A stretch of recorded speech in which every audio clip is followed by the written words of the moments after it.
Okay, for today's vlog, simplihan lang natin mga katoto. Dito naman ang venue natin sa Igorot Stone Kingdom na matatagpuan dito sa Longlong Road, Pinsaw, Crappor, Barangay, Baguio City. Tapos samahan mo pa ng tinake-out namin sa The French Baker. Unang kagat pa lang, lasap na lasap mo na ang sarap.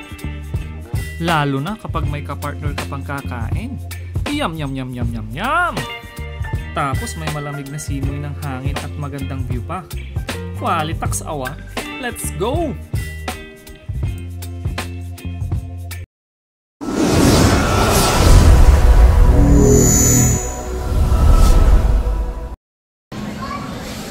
Siyempre, bilhin muna tayo ng merienda natin dito sa The French Baker.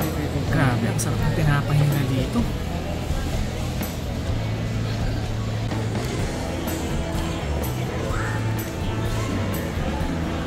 At nag-taxi na lang kami papunta sa Igorot Stone Kingdom na located sa Longlong Road, Pinsaw, Crappor, Barangay, Baguio City.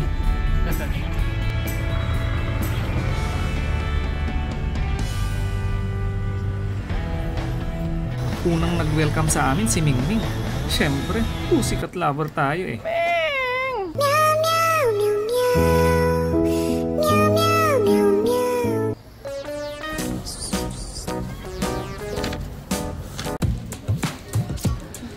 Okay, bayad muna tayo ng entrance fee mga katoto. 100 pesos sa adult at 80 pesos naman sa mga bata.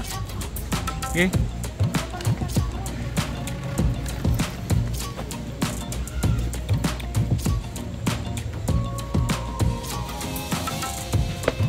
Iwan muna natin dito yung mga dala natin.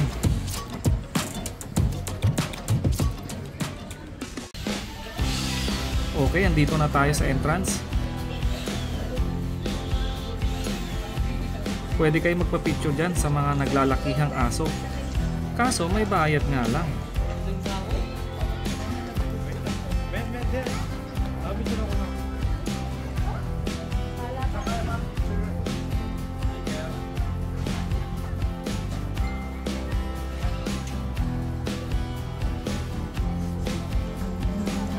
Hapon na nang pumunta kami dyan, kaya medyo makulimlim na. Pero tingnan nyo naman, ang tiyaga ng mga gumawa nito.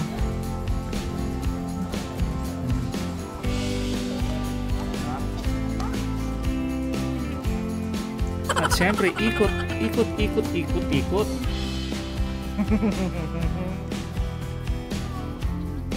Sabay sangin.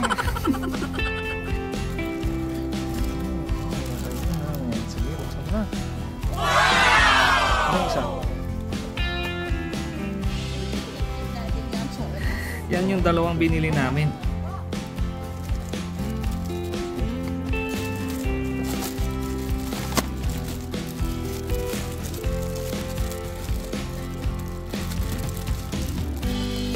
Side video. Malayo na ko. Yan, malayo. Kain. Siyempre, ladies first. Sarap.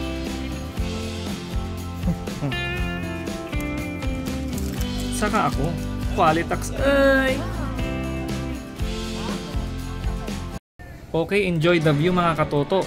Bawal magpalipad ng drone dito. Sayang.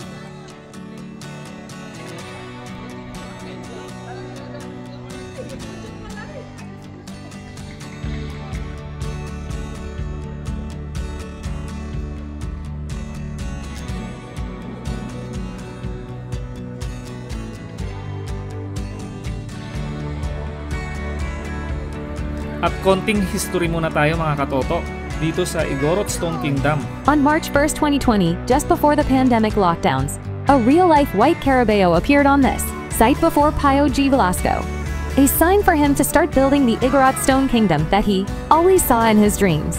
Seeing a white carabao is a sign of good luck.